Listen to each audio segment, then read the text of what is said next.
एक ट्रेन है, हाँ ठीक है। एक ट्रेन का लंबाई दिया हुआ है, कितना दिया हुआ है? 200 मीटर। बात समझ में आ रहा? ठीक है। ये क्या कर रहा है? एक ब्रिज को क्रॉस कर रहा है। किसको क्रॉस कर रहा है? एक ब्रिज को क्रॉस कर रहा है, ठीक है। जिसका लेंथ है 400 इस ब्रिज का लेंथ कितना है? 400 मीटर, ठीक। आगे आप with a velocity of 36 kilometre per hour. इसका ट्रेन का वेलोसिटी दिया हुआ है कितना? 36 किलोमीटर पर आवर। और आगे Find the time taken by the train to cross the bridge. क्या करना? Find time taken to cross the Bridge.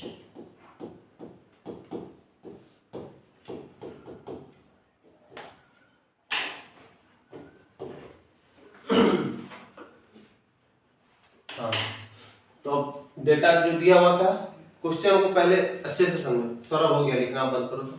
हाँ देखो कितना आंसर आया है?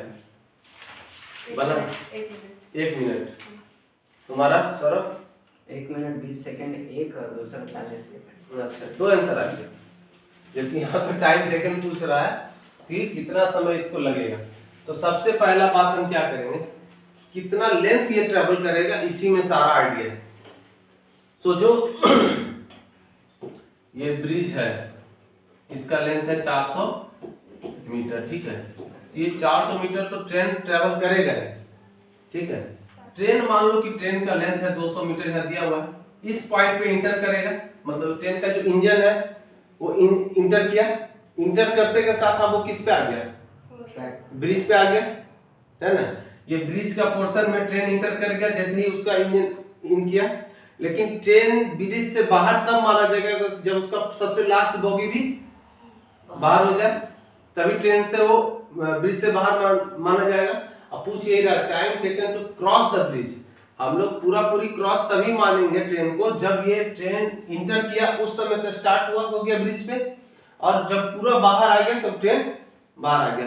तो टोटल लेंथ ये 400 मीटर तो ये ट्रेवल करेगा ही ट्रेन। इसमें और 200 मीटर क्या हो जाएगा? ट्रेन का लेंथ ऐड हो जाएगा। क्यों ऐड हो जाएगा मालूम चल रहा है ना? क्योंकि घुस रहा ट्रेन, तो यहाँ पे तो इंजन घुसा ट्रेन पे इन माना गया। लेकिन ये ट्रेन पूरा का पूरा मान लो यहाँ से बाहर निकल भी गया तो भी ये लास्ट डब्बा अभी तक पड़ा हुआ इसी में, ये पूरा का पूरा 200 मीटर भी अभी इंक्लूडेड माना जाएगा, क्योंकि अभी ट्रेन पूरा क्रॉस नहीं हुआ।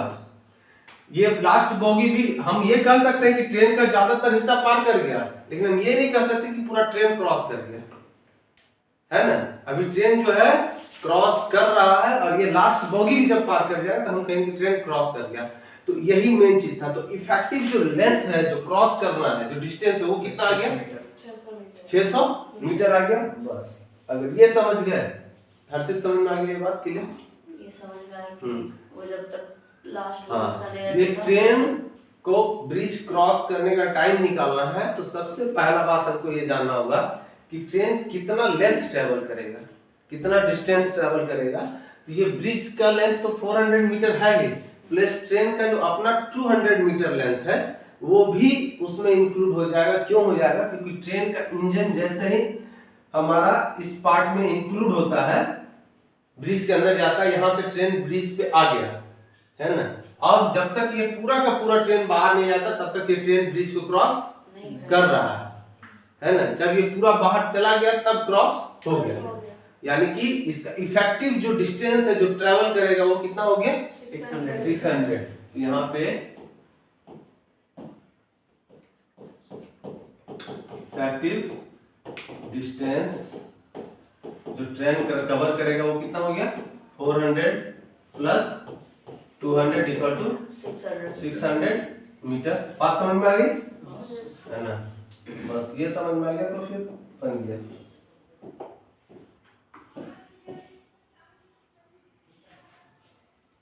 अब यहाँ पे देखो, ये लेंथ है हमारा मीटर में, और ये वेलोसिटी दिया हुआ है किलोमीटर पर आवर। तो मेरा पहला काम क्या होगा कि इसको एक यूनिट में लाना, है ना। तो यहाँ पे जो है ये मीटर है, इसको किलोमीटर में बदलने जाएंगे, कॉम्प्लिकेटेड होगा, है ना। दूसरा आंसर जो हमारा ब्रिज क्रॉस करने में जब आंसर आएगा तो कुछ मिनट में आंसर आएगा, और ऐसे हम लगाएंगे तो आवर में कुछ पॉइंट में आएगा, तो फिर लास्ट में उसको मिनट में चेंज करना ही पड़ जाएगा। तो हम लोग इस 36 किलोमीटर पर आवर को चेंज कर देंगे किसमें, मीटर पर सेकेंड में। तो कितना हो जाएगा ये 36 इंटू ऊपर किलोमीटर, किलोमीटर को मीटर में चेंज करने के लिए 1000 से मल्टीप्लाई किए। अच्छा नीचे 1 आवर को सेकंड में बदलने के लिए 3600 से ये पूरा का पूरा कट गया, ये दो जो कट गया, ये कितना आ गया 10 मीटर पर सेकंड। अब क्या करेगा, फॉर्मूला लगा देंगे हमारा। सर उसको 5/8 से तो नहीं कर सकते थे? नहीं बेसिक बता रहे हैं सर। बेसिक बता रहे हैं ना, 5/12 कर सकते हैं हम, ये बता। और ये जो 1000/3600 है वो कट के लास्ट में कितना आएगा 5/18, तो वही आएगा। लेकिन हम डायरेक्ट देख रहे हैं कि 3600 कट रहा है ना, और ये बेसिक यही हो सकता है 5/18 तुम भूलो भी, लेकिन लास्ट में प्रोसीजर यही है। और ऐसा इसलिए हम बताते हैं ताकि यहाँ पे किलोमीटर की जगह अगर कहीं सेंटीमीटर आ जाए, है ना, तो फिर चेंज जो है कैसे करना ये पता है। चेंज बेसिकली ये डेसिमल ऑर्डर में ही चेंज होगा ना, 1 किलोमीटर और 100 सेंटीमीटर, 1 किलोमीटर और 1000 मीटर, है ना, सॉरी 1 किलोमीटर 100 सेंटीमीटर होता है। तो इस तरह से याद रखना है, 1 मीटर बराबर 100 सेंटीमीटर है, तो चेंज करने के लिए वो बेसिक ही याद रखेंगे। हाँ अगर ये 5/18 याद रहता तो बहुत अच्छा है, कोई दिक्कत नहीं। तो इफेक्टिव डिस्टेंस इतना हो गया, हमको निकालना था क्या, time taken to cross the bridge. कैसे निकालेंगे टाइम के लिए, फॉर्मूला वही है, स्पीड बराबर डिस्टेंस बाय टाइम। तो टाइम इधर आ गया तो टाइम बराबर distance by speed, distance by speed. Distance हो गया 600, टाइम स्पीड हो गया 10, कटा कितना आया 60। ये हमारा किस में आया, सेकंड में। सेकंड में क्यों आया, क्योंकि यहाँ पे हम वेलोसिटी को चेंज करके मीटर पर सेकंड में कर देते। अब 60 सेकंड को मोस्ट एप्रोप्रिएट वे में टाइम में लिखने में क्या आएगा 1 मिनट, इसको हम लोग लिख देंगे 1 मिनट। तो यही हो गया हमारा आंसर। तो time taken to cross the bridge by the train is 1 minute. Clear. अब आओ नेक्स्ट क्वेश्चन में। A body travels along a circular path. Body travels along a circular path of radius 70 meter. हाँ अब देखिए आते हैं यहाँ पे,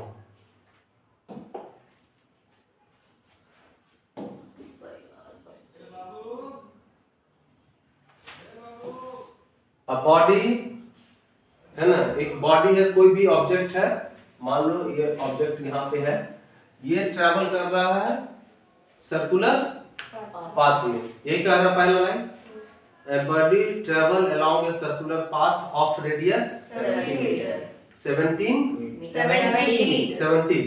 हाँ तो यहाँ से जो सेंटर है और यहाँ से ये डिस्टेंस हो जाएगा कितना 70 मीटर। क्लियर। आगे क्वेश्चन क्या कहता है, After traveling half a revolution in 20 seconds. half a revolution in 20 seconds, half a revolution In 20 seconds. in 20 seconds. 20 Second. seconds। और आगे Find average velocity number 1 Average or number speed. 2 find average speed. find Average velocity. average Velocity. velocity And And speed. average speed. चलो concept पे आइए। Motion chapter अभी तक जो पढ़े एक बार रिवाइज कीजिए कि हम इस क्वेश्चन में हम कहाँ पे हैं, किस टॉपिक पे हम मौजूद हैं। इस क्वेश्चन को जब हम पढ़ते हैं है ना, सर्कुलर मोशन, यहाँ आ रहा स्पीड और वेलोसिटी का बात आ रहा है ना, एवरेज स्पीड एवरेज वेलोसिटी। तो इनिशियल पार्ट है ना, इस चैप्टर का इनिशियल पार्ट जहाँ पे हम लोग डिस्टेंस, डिस्प्लेसमेंट, ये सारा चीजों को कंसीडर करते हैं उस जगह पे। और हमारा एवरेज स्पीड का फॉर्मूला है total displacement by total distance by time, ठीक है। तो स्पीड और डिस्प्लेसमेंट हो गया, वेलोसिटी निकाला तो डिस्प्लेसमेंट। तो अब इस क्वेश्चन को जरा समझो पार्टिकुलरली। क्वेश्चन में डाटा यही दिया हुआ है हमारा गिवन कि एक सर्कुलर पाथ पे ऑब्जेक्ट मूव कर रहा है और इसका रेडियस दे दिया है 70 मीटर। दूसरा पार्ट में क्या कहता है कि ये half a revolution in 20 second. कितना रिवॉल्यूशन कंप्लीट कर रहा है? हाफ। हाफ मतलब इस पॉइंट से शुरू हुआ अगर ए पॉइंट से ये बी पॉइंट तक, ये क्या होगा? 20 सेकंड हाफ द रिवॉल्यूशन। ए और बी जो ये कर्व होगा, कर्व ए बी, यही हो गया हमारा क्या? Half the revolution. पूरा रिवॉल्यूशन मतलब ये पूरा घूम के यहाँ आ जाता। तो सबसे पहले ए बी जो कर्वेचर है उसका लेंथ निकालो। कहने का अर्थ है कि ए पॉइंट से बी पॉइंट तक जाने का जो ये रास्ता जो है, ये वाला कर्वेचर वाला रास्ता है, वो क्या होगा? डिस्टेंस। और ये जो डायरेक्ट रास्ता ये क्या होगा?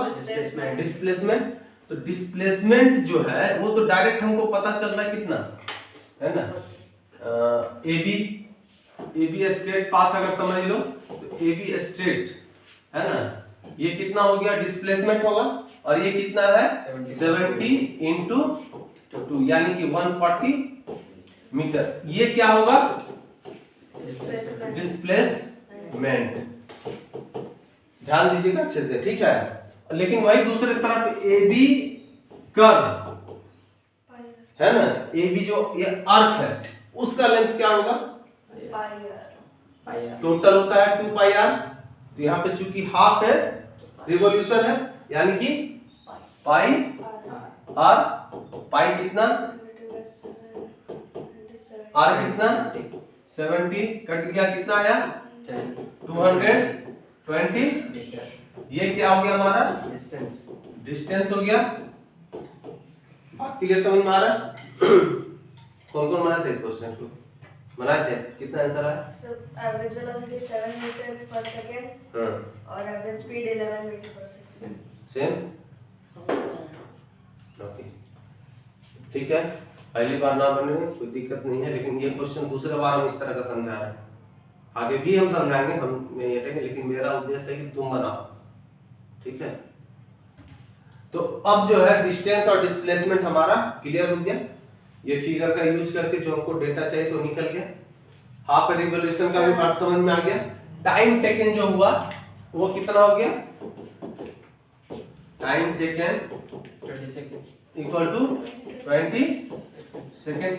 ये तो चेंज नहीं होने वाला। ये दोनों केस में चाहे एवरेज वेलोसिटी निकालेंगे या एवरेज स्पीड निकालेंगे, दोनों में जो टाइम लेंगे वो कितना लेंगे? 20 सेकेंड। भले ही डिस्प्लेसमेंट डायरेक्ट ए बी हो, लेकिन टाइम तो उसका वही होगा। टाइम तो उसका वही होगा जो वो उस तक ए पॉइंट से बी पॉइंट तक पहुंचने में जो टाइम लगा है। अब लगा दो फॉर्मूला। सबसे पहले एवरेज वेलोसिटी लेना है displacement by equal to displacement by time. Displacement कितना है? 140 बाय 20 बाय 20 20 मीटर यहाँ पे नहीं लिखते हैं, तो लास्ट में लिखेंगे। यहाँ पे सिर्फ हम जो है नॉमिनल पार्ट पे वर्क करेंगे। ये आगे कितना हमारा? 7 सिर्फ। कितना आ गया? 7, ठीक है। तो 7 मीटर पर सेकेंड। अब और दूसरा पे एवरेज स्पीड इक्वल टू, यहाँ पे डिस्प्लेसमेंट के बजाय डिस्टेंस बाय टाइम। डिस्टेंस कितना? 220। टाइम सेम यानी कितना आ गया? 11 मीटर पर सेकेंड। ये हमारा हो गया रिक्वायर्ड आंसर। बात क्लियर है? उतारना दिया है, देख लो।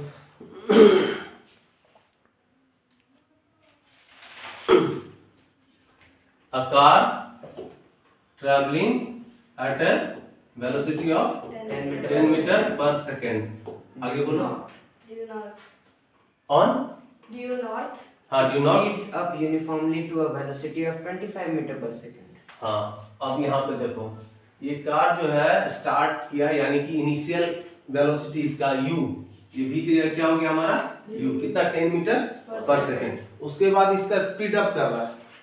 स्पीड मतलब एक्सीलरेट किया जा रहा है कार को, है ना. यूनिफॉर्मली भी मेंशन किया हुआ है. ठीक है. स्पीड अप हो गया. अभी ये कार का स्पीड क्या पहुंच गया हमारा 25 meter per second. 25 metre per second. ठीक है.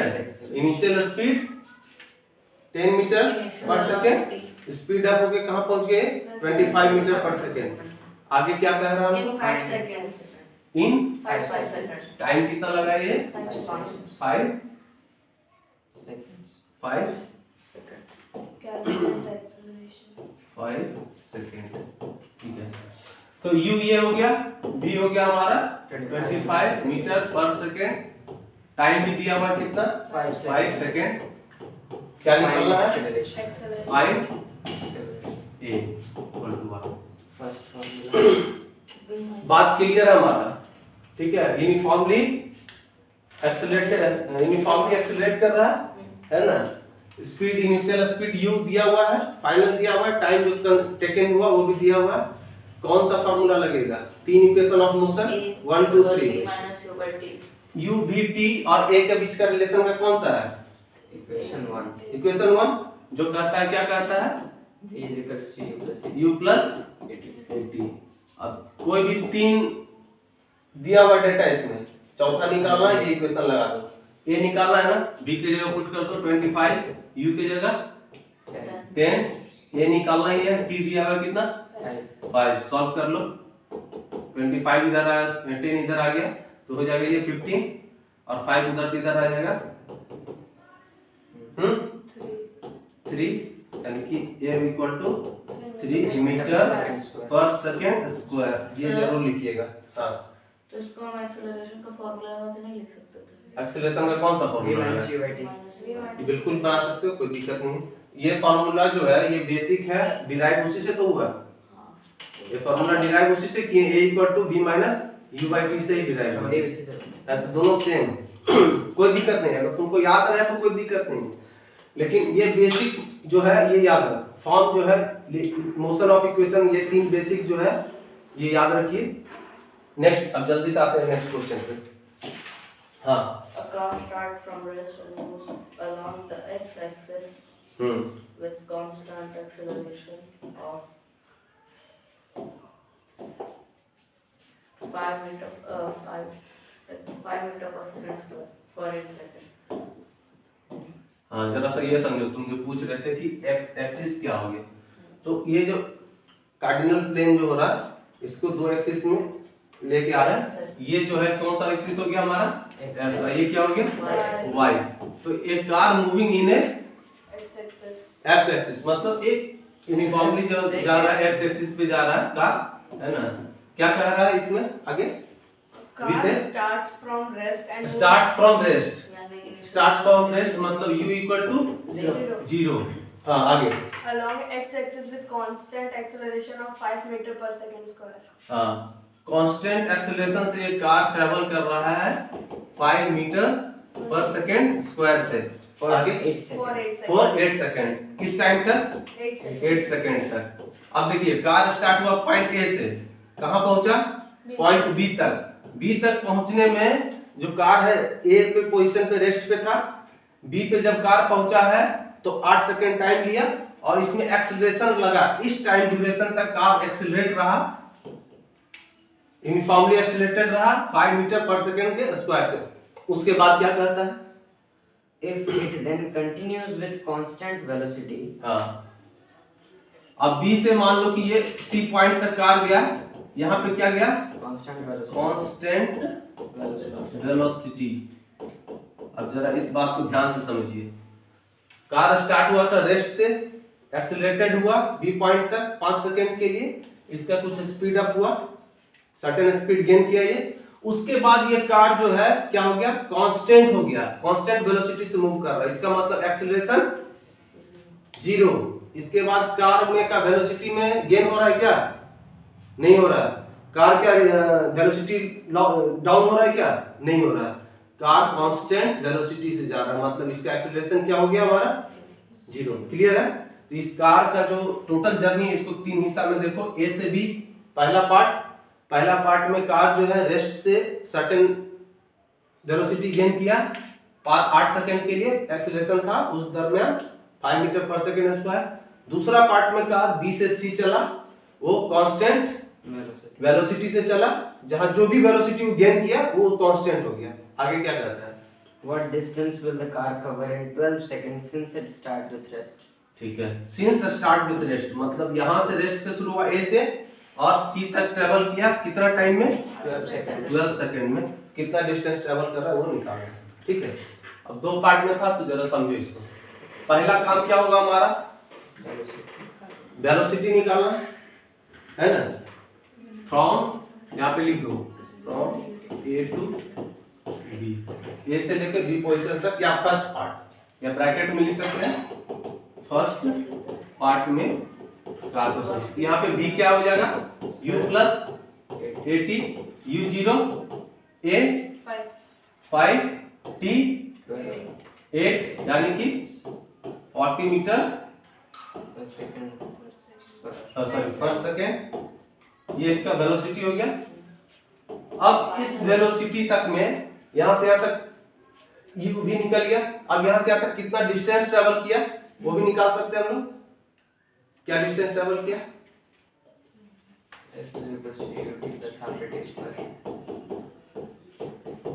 ठीक है, ut मतलब 0, क्योंकि इनिशियल 0 है। हाफ a का वैल्यू 5 t कितना? रुको 8, तो 8 का स्क्वायर यहां से निकालो।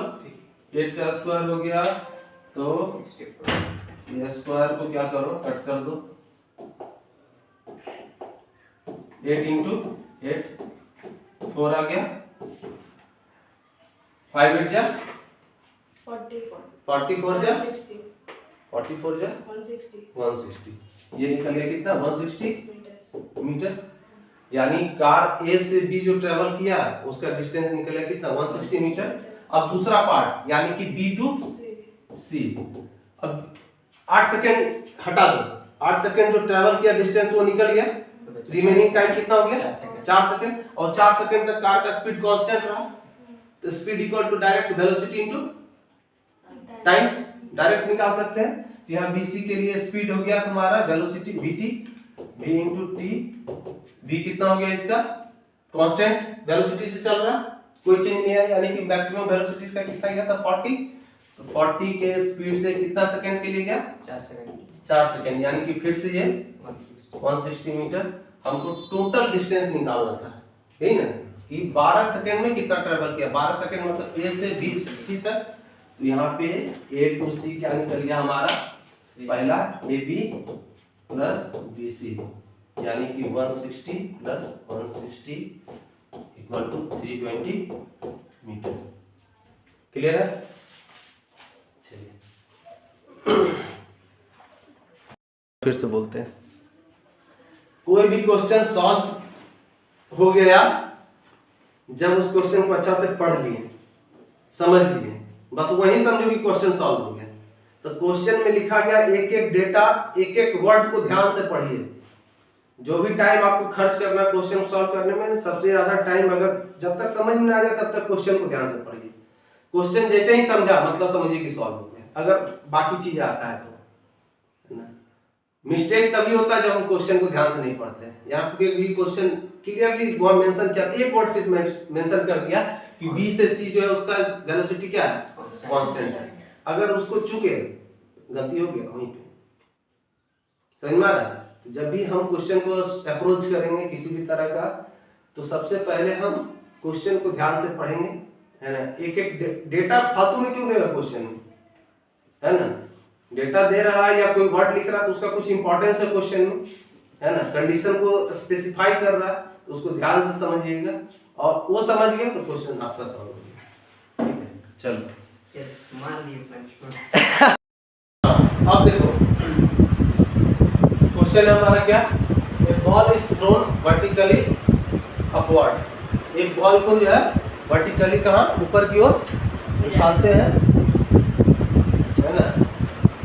वर्टिकली अपवर्ड मतलब क्या हो गया, बॉल है सीधा सीधी ऊपर की ओर जा रहा है, कहाँ जा रहा है, सीधा सीधी ऊपर। A ball is thrown vertically upward it rises up to a height of 10 metre. ये रहा हमारा बॉल, इसको कहाँ किस डायरेक्शन में उछाला गया, ऊपर की ओर। कहाँ तक पहुंचा, मान लो कि यहाँ से उछलते हुए गया और इस पोजीशन तक पहुंचा, इस पोजीशन तक पहुंचा। तो ये जो कवर किया, कितना कवर किया, 10 meter, and comes back to the initial position. Initial position क्या है, स्टार्टिंग पॉइंट जहाँ से जिस पोजीशन से स्टार्ट हो रहा है वही क्या हो गया, इनिशियल पोजीशन। ये हमेशा आएगा, ये जब भी न्यूमेरिकल सॉल्व करोगे तो ये टर्म हमेशा आएगा, इनिशियल पोजीशन फाइनल पोजीशन, ठीक है। तो इस बॉल का जब यहाँ से स्टार्ट किया ऊपर की ओर जब थ्रो किए थे, यानी कि ये पोजीशन ए, तो ये इसका इनिशियल पोजीशन था।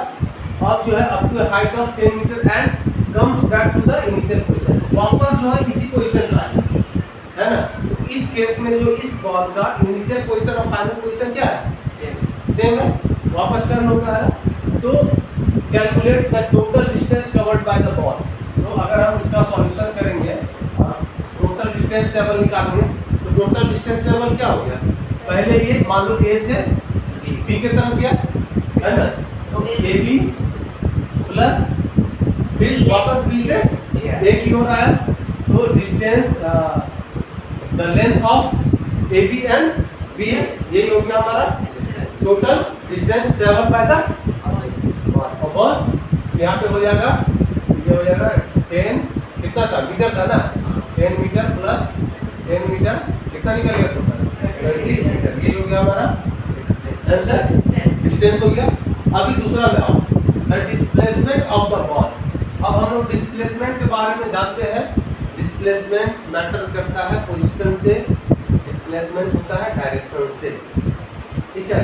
तो डिस्प्लेसमेंट का सबसे सीधा सिद्धांत क्या था कि जो इनिशियल पोजीशन और फाइनल पोजीशन के बीच का जो शॉर्टेस्ट पाथ है, यहाँ पे इनिशियल पोजीशन भी क्या है, ए, और फाइनल पोजीशन भी क्या है, ए। तो टोटल डिस्प्लेसमेंट ट्रेवल क्या हो गया, 0। डिस्प्लेसमेंट क्या हो गया यहाँ पे, 0। कैसे, ए से बी गया, मान लो अगर इसको सॉल्व भी करना हो, ए से बी गया पॉजिटिव मान लो डायरेक्शन में, तो बी से ए आया क्या, ये निगेटिव आया, तो ए से बी मान लो पॉजिटिव, तो ये 10 मीटर पॉजिटिव माइनस फिर 10 मीटर हो गया, क्या होगा फाइनल 0 मीटर, है ना। इसका डिस्प्लेसमेंट क्या निकल गया इस केस में, 0। बात समझ में आ गया। तो इस तरह से डिस्टेंस और डिस्प्लेसमेंट पे जो भी प्रॉब्लम रहेगा वो देख लेंगे। अब आ गया एक और प्रॉब्लम। ये प्रॉब्लम क्या करता है, द मिनट हैंड।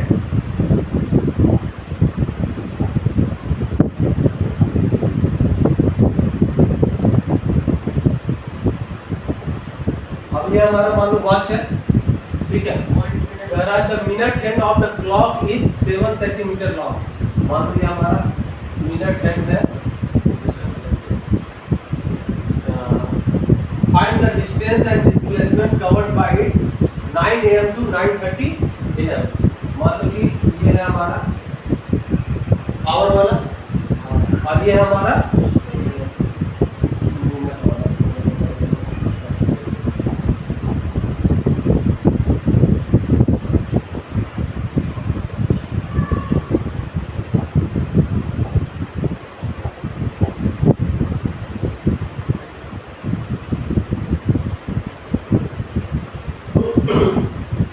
ये हमारा घड़ी है ना।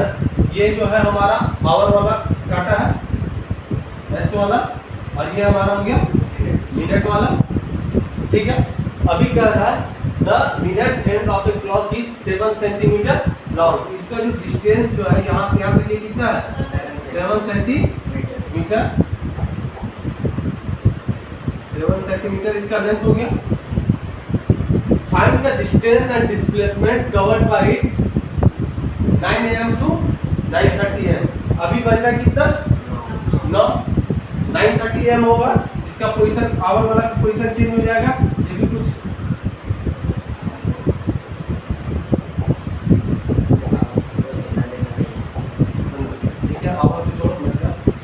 ये जो है आधे घंटे में जो है ये जो है मिनट का सुई यहाँ से ट्रैवल करेगा और ये जिस तरह का नीचे पोजीशन पे पहुंच जाएगा, ठीक है। तो अब ये 9:30 में ये मिनट का है कुछ ऐसा पोजीशन पे आ गया, समझ में आ रहा है? पूछ रहा है हमारा कि find the distance and displacement covered by 9 AM to 9:30 AM। इस मिनट के सुई के द्वारा कितना डिस्टेंस और डिस्प्लेसमेंट कवर होगा। हमारा जो ये सुई घूम रहा है, ठीक है, ये मान लो पोजीशन ए था यहाँ पे, यहाँ से कहाँ पहुंचा बी पे, 9 से 9:30 के बीच में यहाँ से घूमा यहाँ पहुंचा। कौन सा पाथ ट्रेवल किया? सर्कुलर पाथ ट्रेवल किया। सर्कुलर पाथ के लिए इसका डिस्टेंस जो है ए से बी, यानी कि ये वाला जो कर्व डिस्टेंस है ये निकालना है डिस्टेंस। तो ए बी क्या हो जाएगा इसका डिस्टेंस इक्वल टू कितना हो जाएगा? यहाँ से यहाँ तक सर्कमफेरेंस ऑफ द सर्कल क्या होता है? 2πr, total 2πr half πr। ये डिस्टेंस क्या हो गया इसका? πr। पाई कितना? 22/7। r कितना? 7 कट गया, कितना आ गया? 22 सेंटीमीटर। क्या निकल गया इसका डिस्टेंस। लेकिन इसी केस में जरा और डिस्प्लेसमेंट की अगर बात करेंगे तो डिस्प्लेसमेंट क्या होगा बताओ?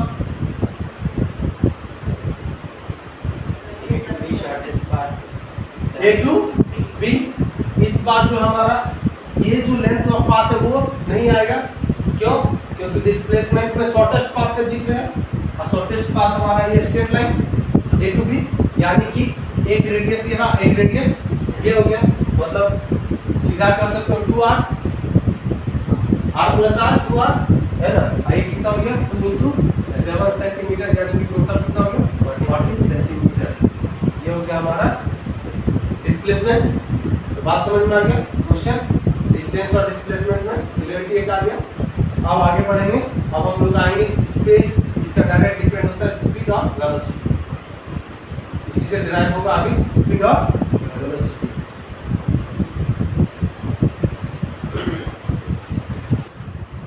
नेक्स्ट क्वेश्चन क्या है हमारा?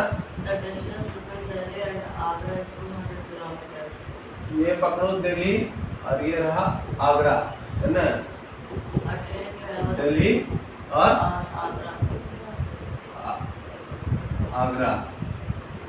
A train travels first 100 kilometers at a speed of 50 kilometers per hour. अब देखो ये टोटल डिस्टेंस दिया हुआ है कितना?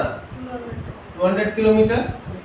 अब इसको दो पार्ट में बांट दिया है। यहाँ से ट्रेन खुला, दिल्ली से ट्रेन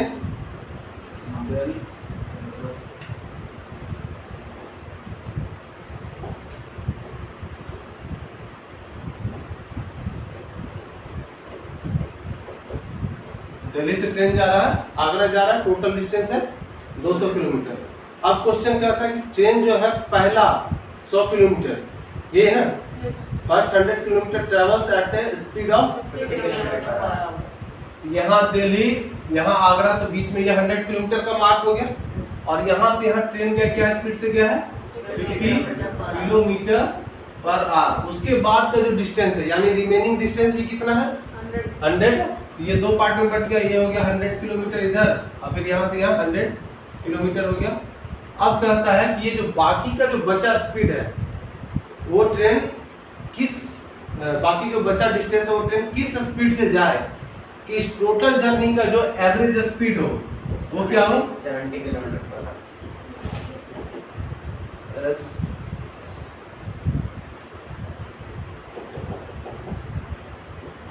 एवरेज स्पीड दिया हुआ कितना? 70 किलोमीटर पर आवर। निकालना है हमको। क्या निकालना है? यहाँ से लेके यहाँ तक का स्पीड निकालना है। इस ड्यूरेशन में ट्रेन किस स्पीड से चले कि हमारा एवरेज स्पीड इतना आ जाए। समझ में आ रहा?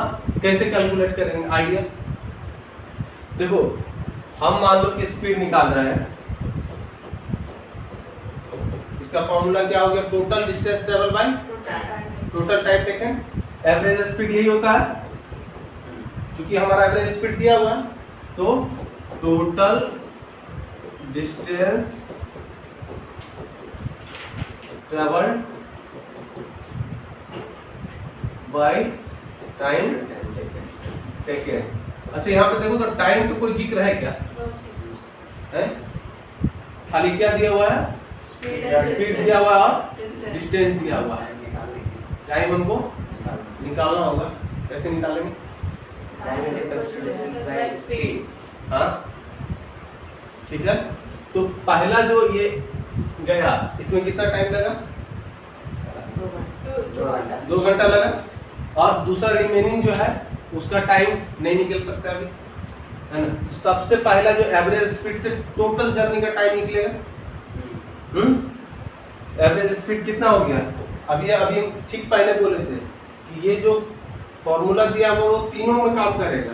यहाँ से एवरेज स्पीड दिया हुआ है, डिस्टेंस भी पता है लेकिन टाइम नहीं पता है, तो सबसे पहले टोटल टाइम निकालना है हम।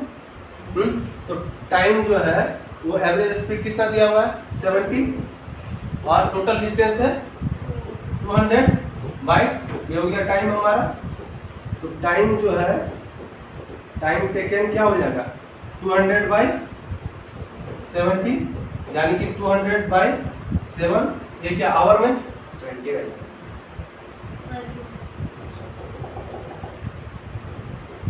20 बाय 7 आवर्स। ये क्या है? टोटल टाइम है, टोटल टाइम टेकन। अब इसको नोट करके लिख लो बगल में, कैलकुलेट हो गया ये total time taken equal to 20 by 7 hours. कोई दिक्कत? हम इसको फ्रैक्शन में ही रहने देते हैं, अभी इसको चेंज नहीं करते हैं। अब आगे बढ़ो।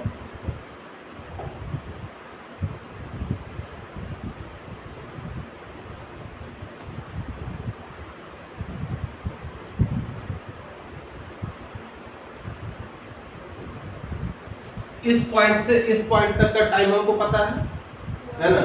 इसको मान लो कि यहाँ तक में टाइम जो लगा ये T1 मान लो, ये T2 मान लो। तो T1 भी हमको पता है कितना हो गया? 100 बाई 50, यानी कि 2 आवर्स। तो T2 कितना हो जाएगा हमारा? टोटल टाइम यानी कि T1 प्लस T2 दिया हुआ है 20 बाई 7, उसमें से 2 घंटा माइनस करते हैं, हमारा निकल जाएगा। तो ये इसका एलसीएम लिए 7, ये हो जाएगा 20 minus 14 equal to 6 by 7 hours. Minus ही करेंगे, माइनस ही करेंगे। हमारा जो अभी निकला, जो टोटल टाइम निकला है, हमारा जो टोटल टाइम निकला है वो उसके बेसिस पे ही निकला है ना, एवरेज स्पीड के बेसिस पे, है ना। तो ये टोटल टाइम लग रहा है। इसमें जो है T1 जो है, मतलब ऑलरेडी हम इतना टाइम गवा चुके हैं यहाँ से यहाँ तक के जर्नी में। कितना टाइम? 2 घंटा है। तो बाकी रिमेनिंग टाइम में ही हमको बाकी डिस्टेंस ट्रेवल करना है। ये हमारा रिमेनिंग टाइम T2 निकल गया। अब फिर से वही फॉर्मूला है ना, distance equal to distance travel, हाँ, स्पीड इक्वल टू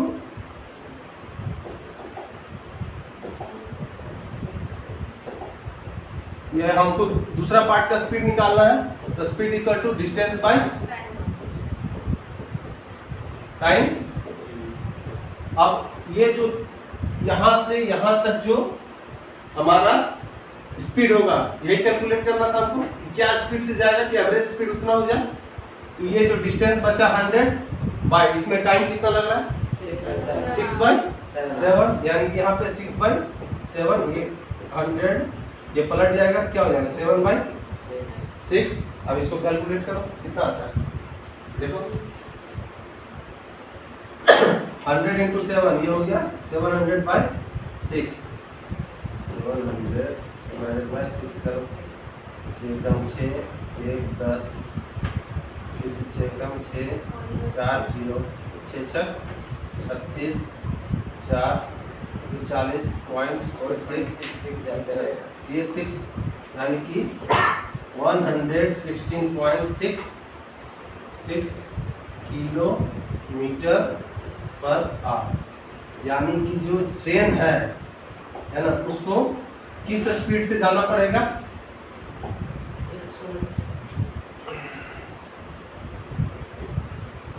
उसको जाना पड़े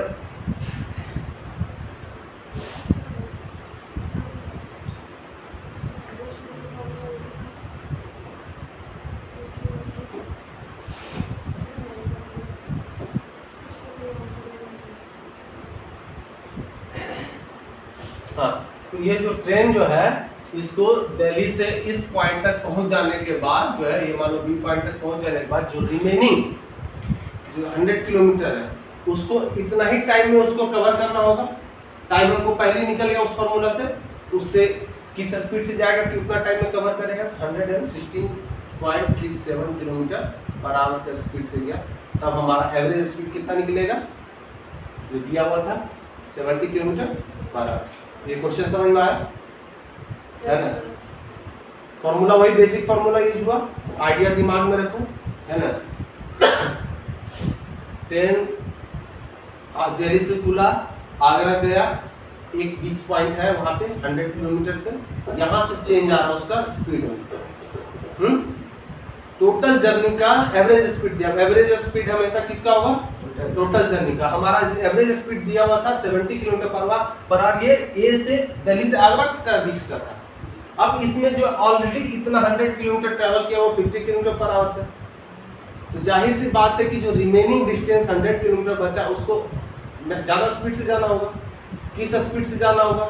उसके लिए सबसे पहले गिवन डाटा को हम लोग पकड़े। गिवन डाटा था दिया हुआ, एवरेज स्पीड दिया हुआ था, टोटल डिस्टेंस ट्रैवल हमको पता है ना? एक पार्ट का टाइम भी पता है, तो पहले टोटल टाइम निकल गया। टोटल टाइम में जो एक पार्ट में जो टाइम कंज्यूम हुआ उसको माइनस कर दिए, तो रिमेनिंग पार्ट कितना टाइम में हमको कवर करना है वो मालूम चल गया, और हमको टाइम और डिस्टेंस पता है, तो स्पीड निकल गया दूसरा पार्ट का। क्लियर हो गया क्वेश्चन? इसी तरह का क्वेश्चन रहेगा अगर तुम्हारा स्पीड वेलोसिटी पे स्पीड डिस्टेंस टाइम पे अगर डिपेंड रहेगा, ठीक है? अब आगे आ जाते हैं हमारा एक्सेलरेशन में। अब सॉरी, यूनिफॉर्म वेलोसिटी और नॉन यूनिफॉर्म वेलोसिटी। तो कल जैसे पढ़े थे स्पीड के बारे में, लगभग सेम टू सेम केस इसका है यूनिफॉर्म का। अगर यूनिफॉर्म वेलोसिटी है ना, तो ये हो गया हमारा जाके डिस्प्लेसमेंट,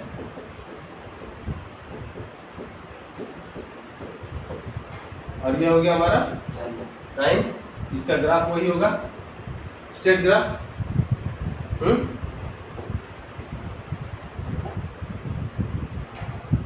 ठीक है? और अगर नॉन यूनिफॉर्म वेलोसिटी है, नॉन यूनिफॉर्म वेलोसिटी वैसा वेलोसिटी जिसमें चेंज जो है speed of change, speed velocity जो वैरी कर रहा है ना यूनिट टाइम के लिए, हर एक सेकेंड में या हर एक यूनिट टाइम में उसका वेलोसिटी क्या हो रहा है? वैरी कर रहा है। इसका ग्राफ कभी भी स्ट्रेट नहीं रहेगा, हमेशा ग्राफ क्या होगा?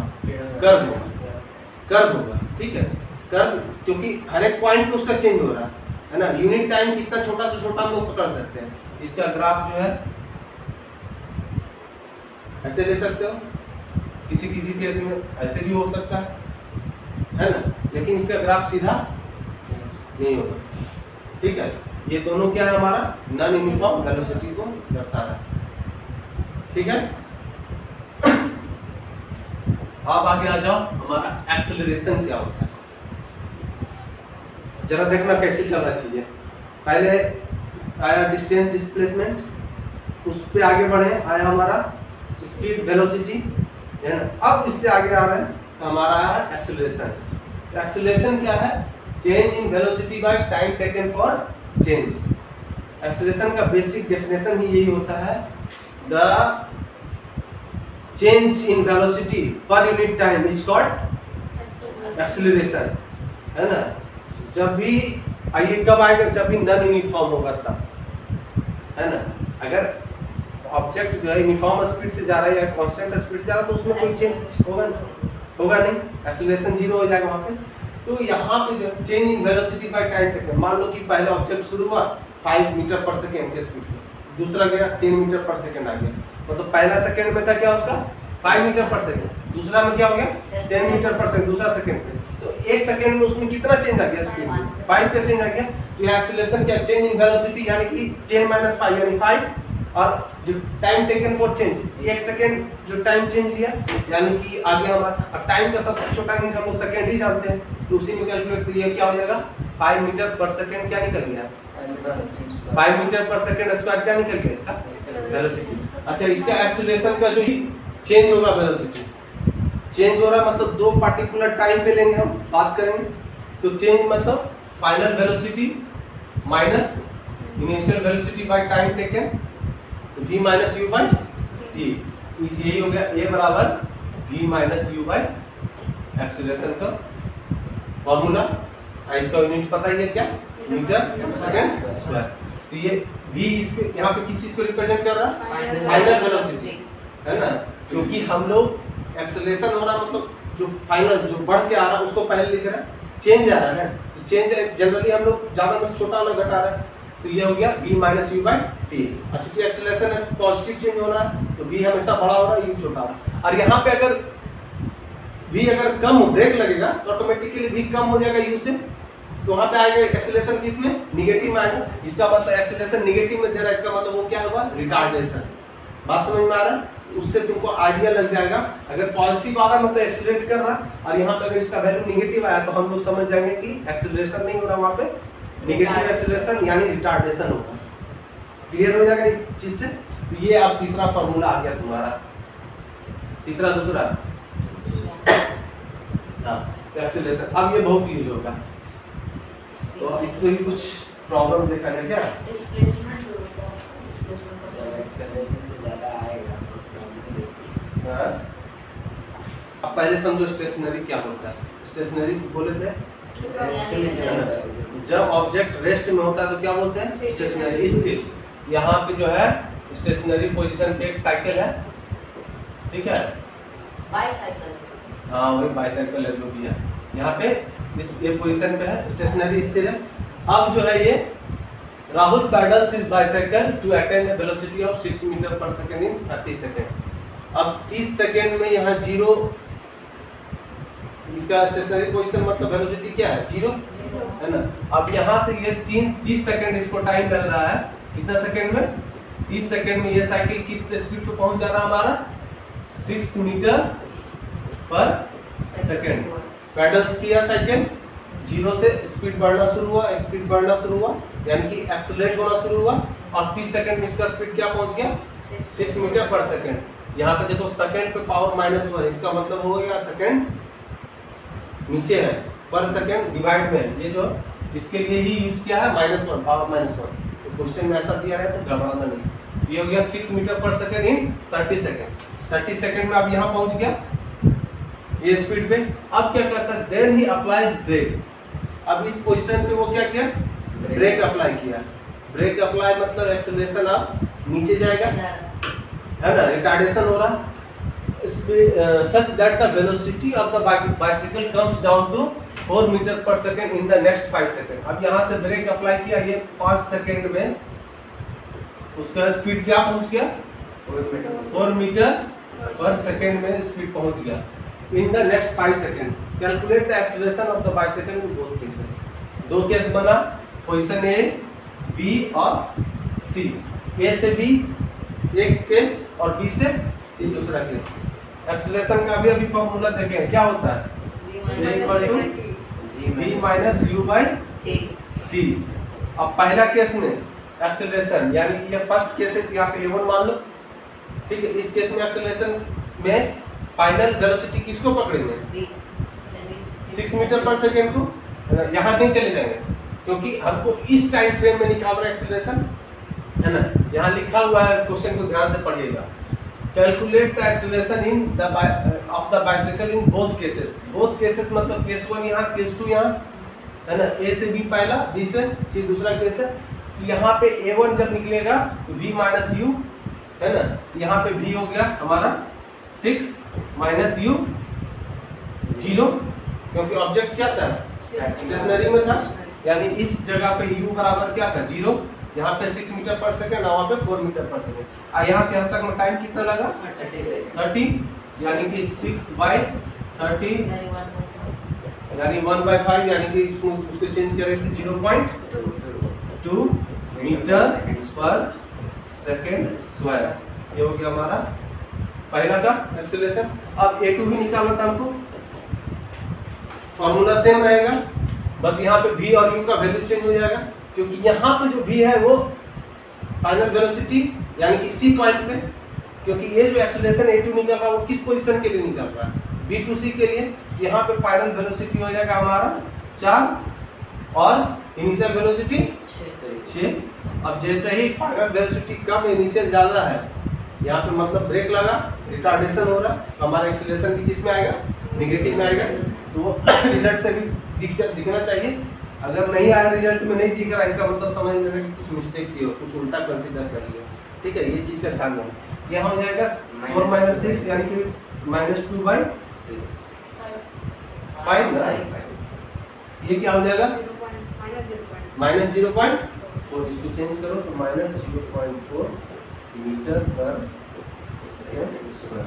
ये हो गया उसका। बात क्लियर है ना। राहुल साइकिल चला रहा है, साइकिल स्टेशनरी पोजीशन में है, स्टेशनरी मतलब स्थिर यानी 0, इसका इनिशियल स्पीड 0। वहां से वो 30 सेकंड में पैडल किया और उसका स्पीड बढ़ते बढ़ते पहुंच गया 6 मीटर पर सेकंड पे। अब यहाँ पर पहुंच गया, कोई ब्रेकर आ गया, कुछ भी आ गया, उसको ब्रेक अप्लाई करना पड़ा। अगले 5 सेकंड में उसका स्पीड गिर के कितना हो गया, 4 मीटर पर सेकंड। अब यहाँ से ये पूछ रहा है कि ये दोनों केस में एक्सेलरेशन निकालो। पहला एक्सेलरेशन निकल गया v - u यानी 6 - 0 बाय टाइम टेकन 30, ये निकल के 0.2 मीटर पर सेकंड। दूसरा केस में a2 निकला 0.4 मीटर पर सेकंड स्क्वायर। तो ऐसा प्रॉब्लम का प्रैक्टिस जितना करोगे, जितना जल्दी हो सके इसका प्रैक्टिस बढ़ाइए। ऐसा प्रॉब्लम, छोटा छोटा प्रॉब्लम, आगे चल के प्रॉब्लम कॉम्प्लेक्स होते जाएगा, है ना। अभी आगे चल के जब 3 इक्वेशन पढ़ेंगे हम लोग, तो उसमें ये सब कुछ घुसेगा, एक्सेलरेशन भी आएगा, टाइम भी आएगा, इनिशियल स्पीड, फाइनल स्पीड सब आएगा, u v s a t सब पहुंचेगा। ठीक है, तो पहले ये जो छोटा प्रॉब्लम है इसको जितना जल्दी हो सके समझो। इसमें प्रॉब्लम में क्या क्या चीज का ध्यान देना है। पहला बात तो यूनिट को अच्छे से समझ, क्लियर होना चाहिए समझ कर। कहीं किलोमीटर पर आवर दे दिया, कहीं मीटर पर सेकंड दे दिया, तो इसको हमको हमेशा एक यूनिट में रखना है। अब इसमें भी देखना कि किसका किस में कन्वर्जन ज्यादा आसान है ना। किलोमीटर पर आवर से मीटर पर सेकंड में ज्यादा आसान है, या मीटर पर सेकंड से किलोमीटर पर आवर में चेंज करना ज्यादा आसान है, या ज्यादातर यूनिट दे दिया एक चीज में, अब एक यूनिट जो अलग कर दिया। मान लो यहाँ पे क्वेश्चन में ज्यादातर जगह सेकंड में दे दिया, एक जगह आवर में दे दिया, तो आवर को सेकंड में चेंज करना ज्यादा आसान हो जाएगा। ये सब बातों का जब भी न्यूमेरिकल सॉल्व करेंगे, जब भी प्रॉब्लम सॉल्व करेंगे, तो विशेष ध्यान रखेंगे। समझ में आ रहा। और उसको प्रॉपर वे में लिखोगे, क्या गिवन डेटा है ना। हम तो यहाँ गिवन डेटा नहीं लिखे, तुम लिखोगे लिखो, ठीक है। हो सके तो प्रॉब्लम को फिगर आउट भी करने का प्रयास करो, फिगर से समझने का। एक फिगर बनाओ, शॉर्ट फिगर बनाओ जिसमें प्रॉब्लम क्लियर हो जाए। ये पूरा प्रॉब्लम को इस एक यहाँ से यहाँ तक का फिगर में समझाया जा सकता है ना, और ज़्यादा क्लियर समझ में आ रहा है। तो इस तरह से प्रॉब्लम को सॉल्व करने के लिए सब बेसिक आइडिया दिमाग में रखें, तो कन्फ्यूजन नहीं होगा, मिस्टेक नहीं होगा, कैलकुलेशन में फास्ट होगा। ठीक है। और एक problem solve. 10 meters per second hits the wooden plank. The bullet stops after penetrating the plank 2 centimeter deep. Find the retardation. Penetrating का मतलब वही ना होगा सर, भेद दिया। तो अब देखो यहाँ पे गिवन, सबसे पहले ये बुलेट है, ये जा रहा है, क्या स्पीड से जा रहा है, 10 metre per second. 10 metre per second. Initial speed क्या है इसका, 10 मीटर पर सेकेंड। इसके बाद इस प्लैंक को, प्लैंक हो गया वुडन प्लैंक, लकड़ी का कोई तख्ता, उसमें जाके हिट किया, जाहिर से बात हिट करेगा तो इसमें पेनेट्रेट करेगा, कुछ घुस जाएगा, होल हो जाएगा। इवन अगर मेसनरी वॉल है, दीवार भी है, उसमें भी जाता तो कुछ उसमें ये करेगा, बॉडी में भी जाएगा तो बॉडी में ज्यादा अंदर तक जाएगा। वो डिपेंड करेगा रिजिडिटी ऑफ सरफेस पे, सरफेस ज्यादा रिजिड है तो कम जाएगा, कम रिजिड है तो ज्यादा अंदर जाएगा। लेकिन बेसिकली ये हिट करेगा तो ये जाएगा, और उसके बाद हिट करने के बाद सर्टेन टाइम के बाद वो क्या हो जाएगा, उसका स्पीड 0 हो जाएगा। यानी कि इनिशियल स्पीड u था इतना, तो v कितना होगा इसका 0। Metre per second. ठीक है, अब आगे क्या कहता है question? Find Find the retardation. retardation. Find the retardation. यहाँ पे जो है रिटार्डेशन क्या होगा? u है इनिशियल स्पीड, v है फाइनल स्पीड। तो जाहिर सी बात है कि स्पीड जो जा रहा था वो 0 हो गया, तो इसका मतलब रिटार्डेशन हुआ है तभी 0 हुआ।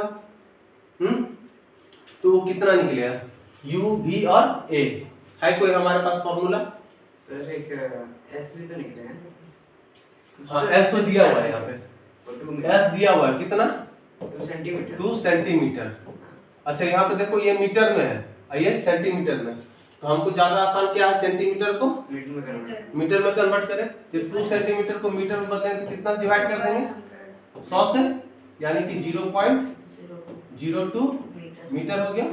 अब ये सॉल्यूशन पार्ट में, तो हमारा जो इक्वेशन ऑफ मोशन है इसमें कौन सा फॉर्मूला जो है हमारा u, v, a और s का जुड़ा हुआ है? थर्ड है ना, क्योंकि यहाँ पे टाइम कहीं जिक्र में है नहीं।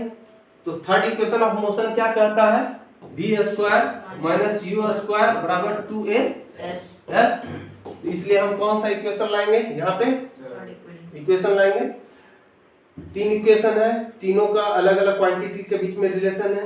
क्योंकि यहाँ टाइम का कहीं जिक्र नहीं है, तो टाइम का जिक्र नहीं है तो हम सीधा सीधी सेकेंड इक्वेशन जो है हमारा ut प्लस s बराबर ut प्लस हाफ एटी है, उसके बाद टाइम आ गया, हटा देंगे। पहला इक्वेशन क्या है? v बराबर u प्लस 80, उसमें भी टाइम है, उसको भी हटा देंगे। तो हम डायरेक्ट जो है थर्ड इक्वेशन लगा दिए। अब यहाँ v का वैल्यू 0 का स्क्वायर माइनस u का वैल्यू 10 का स्क्वायर 2, a निकालना है s 0.02। ये देखो 0 का वैल्यू 0, 10 का स्क्वायर 100 यानी माइनस 100 है ना। अब यहाँ पे a निकालना है तो ये 100 हो जाएगा, 2/100, 2 से कट गया ये 50, फिर 2 से कट गया ये 25, तो ये इधर जाएगा तो ये कितना हो जाएगा? 25 बराबर है। कोई दिक्कत? देख लो यहाँ पे सही काटे है ना। तो अभी क्या हो जाएगा? a equal to minus 2500 meter per second square. Retardation क्या निकल गया? Minus 2500 meter per second square. इतना हाई रिटार्डेशन से वो जो बुलेट है वो रेस्ट पे आया है। समझ में आ रहा है? क्लियर है बात? तो कोई भी क्वेश्चन सॉल्व करेंगे, पहला स्टेप क्वेश्चन का जो भी डेटा दिया हो उसको उतारेंगे, समझेंगे कंडीशन क्या है ना। यहाँ पे हम जो पहला क्वेश्चन था उसमें यूनिफॉर्म स्पीड का बात था। यहाँ पे यूनिफॉर्म स्पीड तो है नहीं, यहाँ तो स्पीड वैरी कर रहा है। इनिशियल स्पीड कुछ है, फाइनल स्पीड आ गया 0 है ना। क्वेश्चन में पूछ भी रहा डाटा किसके बारे में? रिटार्डेशन के बारे में है ना। तो इसलिए यहाँ पे हम कौन सा हम लोग को इक्वेशन निकालेंगे पता चल गया है ना। ये डाटा गिवन है, उसके आधार पर निकाल, अभी हमारा निकल। अब आओ नेक्स्ट क्वेश्चन में। तो जब भी रिटार्डेशन अगर बोलेगा यही फॉर्मूला यूज होगा। जब भी बोलेगा रिटार्डेशन मतलब नेगेटिव एक्सीलरेशन है ना, वो कंडीशन देखेंगे है ना। अगर टाइम दिया रहता तो ये तीनों इक्वेशन में कौन सा उसके लिए बेस्ट सुटेबल है उस पे हम लोग चेक करेंगे है ना। ये इस कंडीशन के लिए बेस्ट सुटेबल इक्वेशन यही था, क्योंकि टाइम का कहीं जिक्र था नहीं और जो डेटा चार्ट है इसमें से एक अननोन था और ये चारों का बीच का रिलेशन का इक्वेशन यही है हमारा। एक अननोन है, निकाल लगा दिया फॉर्मूला, ये निकल गया हमारा है ना। यही मान लो कि टाइम का जिक्र दिया रहता, ए नहीं दिया रहता या एस नहीं दिया रहता, हम दूसरा इक्वेशन की ओर जाते हैं। तो तीनों इक्वेशन अगर ध्यान में रखोगे तो समझ में आ जाएगा। कल भी ये बात बताया है ना। अब नेक्स्ट क्वेश्चन पाइए। An object starting from rest travels 20 meter in first 2 seconds. Okay, अब पहले जितना बार डेटा दिया उसके लिए देखो। ये ऑब्जेक्ट जो है रेस्ट से है, ट्रेवल किया कितना? 20 मीटर। कितना टाइम लगाया है? 2 seconds. 2 सेकंड। चलो आगे। And next 160 meter in 4 seconds. Next 160 Meter. Meter in 1 second. 4 4 seconds. Second. 4 second. ठीक है, और कुछ? what will be the velocity after 7 seconds from the start? After 7 second from the start. तो यहाँ पे देखो 3 कंडीशन अलग अलग दिया हुआ, ठीक है। पहला है, सर इसमें एक्सेलरेशन नहीं दिया है, इट मींस यहाँ पे हम लोग यूनिफॉर्म स्पीड लगा सकते हैं। वेलोसिटी आफ्टर 7 सेकेंड, ये निकालना है ना, क्या होगा, ठीक है। अब क्वेश्चन को ध्यान से समझते हैं। कह रहा है कि क्या चाहिए, ऑब्जेक्ट है, कुछ इसमें नाम तो नहीं दिया, कोई भी ऑब्जेक्ट है वो इस पॉइंट पे यानी कि रेस्ट पे है, ऐसा लिखा हुआ है क्या क्वेश्चन पढ़ो। From rest, starting from rest, starting from rest, starting from rest दे दिया, मतलब यू क्या निकल गया हमारा, 0 निकल गया। उसके बाद वो पहुंच रहा है 20 मीटर कितना देर में, 2 सेकंड में। अगला 160 मीटर कितना सेकंड में, 4 सेकंड में।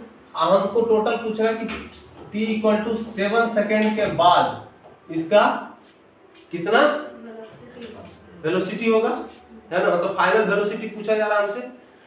डेटा ये दिया हुआ। अब देखो ये भी यूनिफॉर्म एक्सेलरेशन का ही है ना, यूनिफॉर्म एक्सेलरेशन का ही है फॉर्मूला। कैसे है सो देखो, रेस्ट से ऑब्जेक्ट जो मूव किया सर्टेन टाइम में, तो जाहिर सी बात है रेस्ट से एक्सेलरेट हुआ तभी वो मूव कर रहा ना है। यहाँ तो इनिशियल स्पीड कुछ नहीं दिया हुआ कि स्पीड को कंसीडर करेंगे। यहाँ बॉडी स्टार्ट कैसे किया, रेस्ट से, और उसके बाद वो 2 सेकंड में इतना ट्रेवल किया, 4 सेकंड में इतना ट्रेवल किया, 7 सेकंड में पूछ रहा है।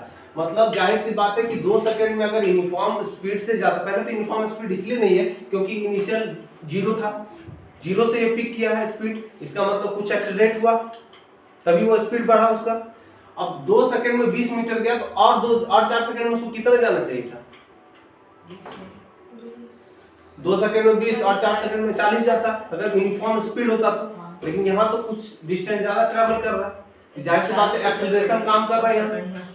यहाँ से पूरा सिचुएशन जो है पॉइंट ए से यहाँ तक एक्सेलरेट हो रहा बॉडी, तभी तो उसका स्पीड डिस्टेंस ज्यादा ट्रेवल कर रहा है। स्पीड नहीं है लेकिन डिस्टेंस से आइडिया तो लग रहा है हमको। तो अब यहाँ पे हम क्या करेंगे, यहां से हम एक्सेलरेशन निकालेंगे। 3 इक्वेशन फिर से ध्यान में रखो, v = u + at, दूसरा s = ut + हाफ at², तीसरा v² - u² = 2as। अब देखो तो यहाँ पे डाटा क्या क्या नहीं पता है हमको, इस 2 पॉइंट के बीच में देखो तो u पता है ना, v नहीं मालूम है, s पता है, t पता है। तो s पता है, अगर u पता है, t पता है, तो हमारा a निकल जाएगा। कौन सा इक्वेशन यहाँ पे लाएंगे हम यूज में, सेकेंड। तो यहाँ पे मान लो इस कंडीशन के लिए तो u = 0 है ना, t बराबर कितना 2 सेकेंड, और s कितना है 20।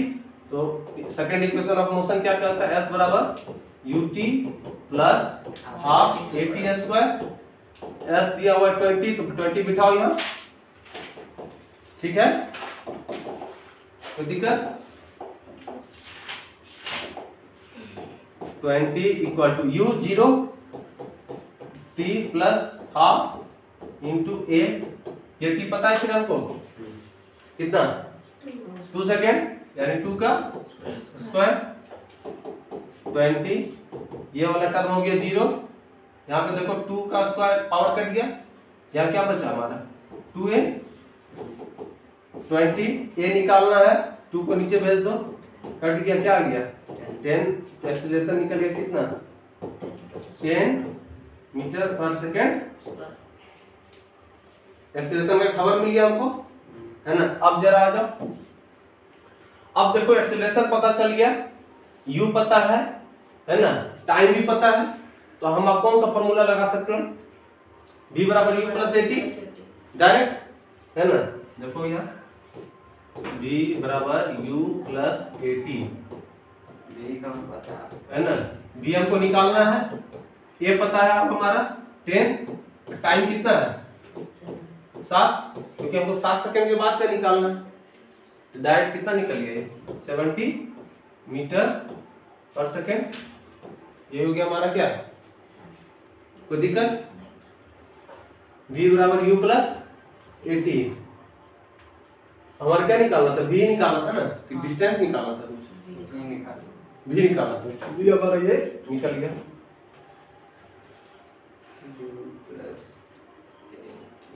Acceleration very different. जरा देखो, चेक करते हैं। चलो फॉर एग्जांपल मान लो यहां से यहां तक के लिए मानते हैं, ठीक है। यहां से यहां तक में भी u क्या है 0, s क्या हो जाएगा 20 प्लस 160 यानी कि 180 हो जाएगा, और टाइम भी कितना हो जाएगा 2 प्लस 4 यानी कि 6 सेकेंड। फॉर्मूला वही लगेगा, कौन सा, सेकेंड वाला ही लगेगा ना।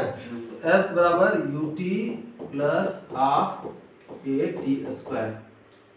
ये प्रॉब्लम तुमको दिया ही इसलिए है क्योंकि यूनिफॉर्म एक्सेलरेशन का ही प्रॉब्लम है ना। अब जरा देखो s बराबर कितना 180, u 0 तो ये भी 0, ये हाफ इंटू a, t का वैल्यू कितना हो गया अभी 6 इंटू 6, यहाँ से कट गया ये 3 बार में। a निकालना है तो 180 इंटू ऊपर तो कुछ बचा नहीं, जो भी बचा नीचे हमारा डिवाइडेड बाय 3 इंटू 6 बराबर a। देखो यहाँ पे 6 3 18 कटा कितना आया यूनिफॉर्मली एक्सेलरेशन।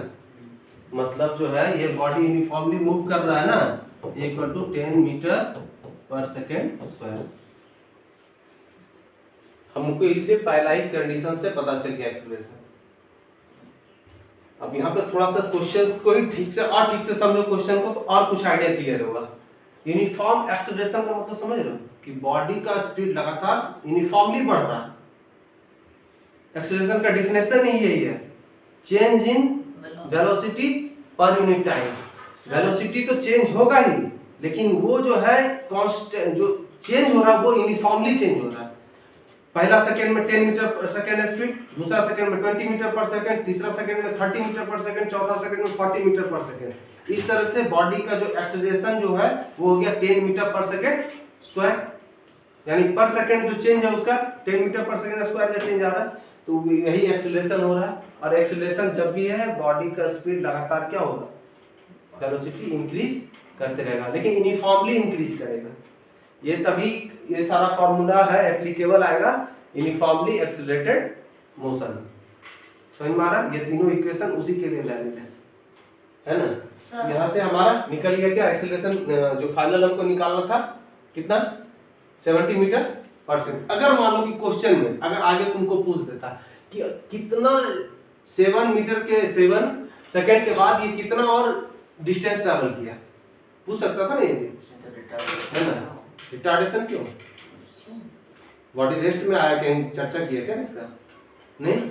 अगर मान लो पूछ दे इसी में आगे कि कितना जो है ऑब्जेक्ट कितना और आगे गया, तो ये बात समझ में आ गई, इसको मिटा देते हैं।